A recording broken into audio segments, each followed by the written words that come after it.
Ahalya accident అయిన గౌతమ్ని జాగ్రత్తగా తీసుకుని వచ్చి డైనింగ్ టేబుల్ దగ్గర కూర్చోబెడుతుంది. తర్వాత గౌతమ్కి అన్నం తినిపిద్దాం అనుకునేసరికి తన వేలు కట్టవడంతో అహల్య అన్నం తినిపించడానికి ఇబ్బంది పడుతూ ఉంటుంది. ఏమైంది అహల్య అని చెప్పి గౌతమ్ అడుగుతూ ఉంటాడు. ఇందాక కిచెన్లో కూరగాయలు కట్ చేసేటప్పుడు అనుకోకుండా వేలు కట్టయిందండి అని చెప్పి అహల్య అంటూ ఉంటుంది.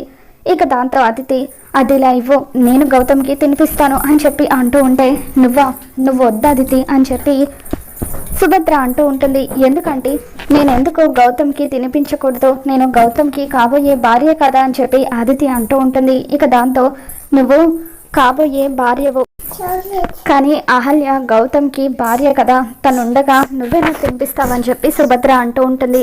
చిన్నప్పటి నుండి గౌతమ్ అదితి ఇద్దరు ఫ్రెండ్సే కదమ్మా, అదితి తినిపిస్తే ఏమవుతుంది అని చెప్పి అవంతిక అంటూ ఉంటుంది. ఇక దాంతో అర్జున్ ఇదంతా ఎందుకు సుభద్ర, నువ్వే వాడికి తినిపించవచ్చు కదా అని చెప్పి అంటూ ఉంటాడు. ఇక దాంతో సుభద్ర గౌతమ్కి అన్నం తినిపిస్తూ ఉంటే గౌతమ్ చాలా హ్యాపీగా ఫీల్ అవుతూ ఉంటాడు. ఇక అహల్య కూడా అది చూసి చాలా ఆనందపడిపోతూ ఉంటుంది. మరి రాబోతున్న ఎపిసోడ్లో ఏం జరగబోతుందో మళ్ళీ మన ఛానల్లో తెలుసుకుందాం. ఈ వీడియో మీకు నచ్చినట్లయితే లైక్ చేయండి.